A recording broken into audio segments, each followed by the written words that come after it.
Good morning students. Shri ji public school online classes में आपका स्वागत है। आज हम इस वीडियो में पढ़ेंगे सूरदास के पद। तो पहला पद है सूरदास का। इस पद में सूरदास जी ने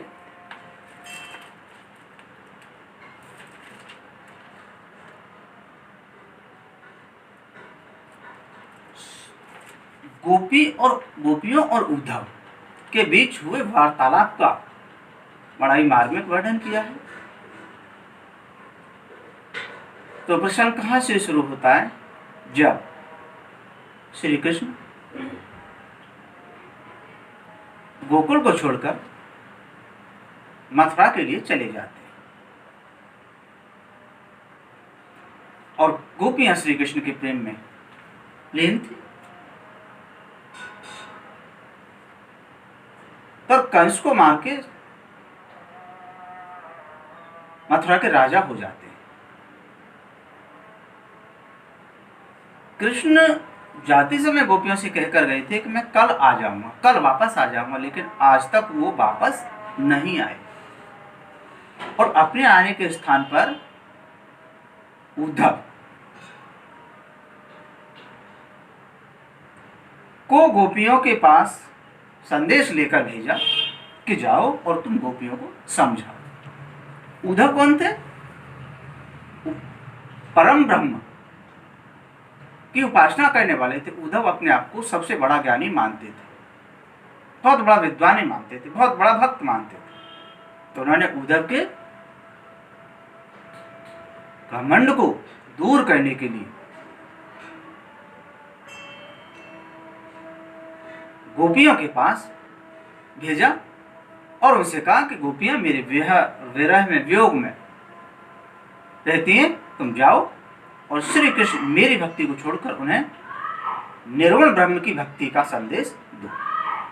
गोपियों के पास उद्धव आते हैं और उन्हें श्री कृष्ण की भक्ति को छोड़कर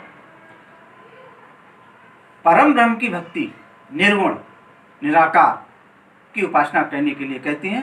तो गोपियां उद्धव की बोलती बंद कर देती और कहती हैं, पहला पद है, ऊधो तुम हो अति बड़ भागी, ऊधो तुम हो अति बड़ भागी, अपरस रहत स्नेह तगाते नाहिन मन अनुरागी, जैसे पुरैन पात जल भीतर तारस देहन लागी, ज्यों जल माह तेल की गागर बूंदन ताको लागी, प्रीत नदी में पाउन बोर दृष्टि रूप परागी, सूरदास अवलाहम घूरी गुर चाटी ज्यों पागी।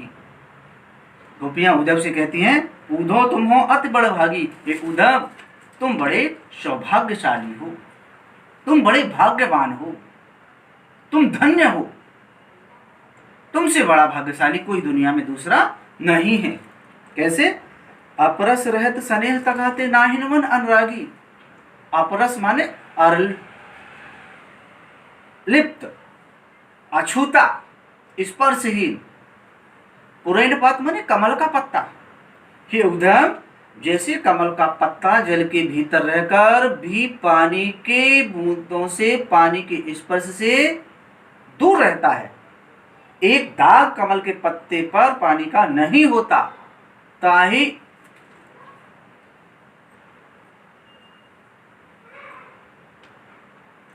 तारस देहन दागी, और उसकी शरीर पर एक भी दाग धब्बा नहीं रहता।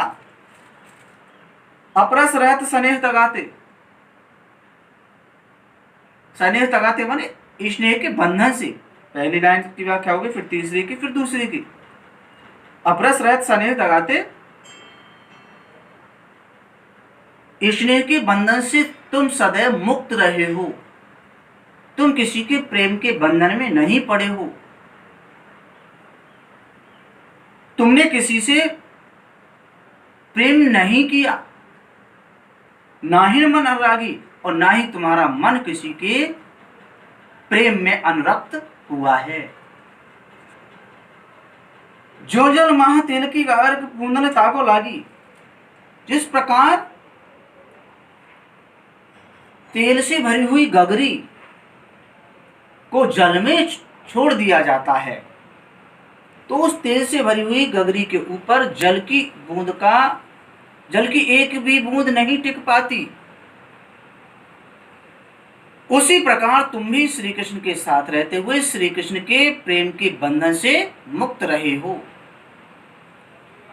प्रीत नदी में पाउन बोरो दृष्टि रूप परागी। हे उद्धव, तुमने कभी भी प्रेम रूपी नदी में अपने पैरों को नहीं डुबोया है। दृष्टि रूप परागी, और ना ही तुम्हारी नजर, ना ही तुम्हारा मन किसी के रूप सौंदर्य को देखकर उस पर मोहित हुआ है। ये उलाहना दे रही है उद्धव को गोपियां।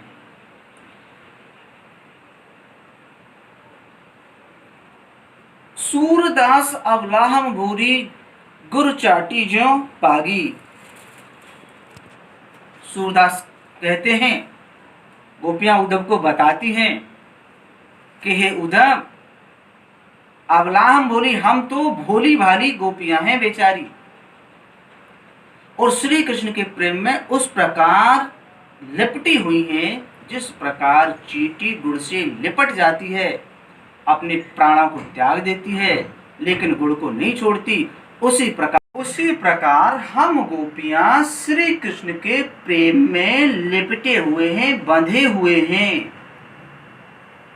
अपने प्राणों को त्याग देंगे, लेकिन जो तुम श्री कृष्ण की भक्ति को छोड़कर निर्गुण ब्रह्म की भक्ति का संदेश देने के लिए हमें आए हो, उस संदेश को हम ग्रहण नहीं करेंगे। यानी तुम्हारी इन बातों का हमारे ऊपर कोई प्रभाव नहीं पड़ेगा। बस इसके बाद दूसरा पद आपको दूसरी वीडियो में बताएंगे।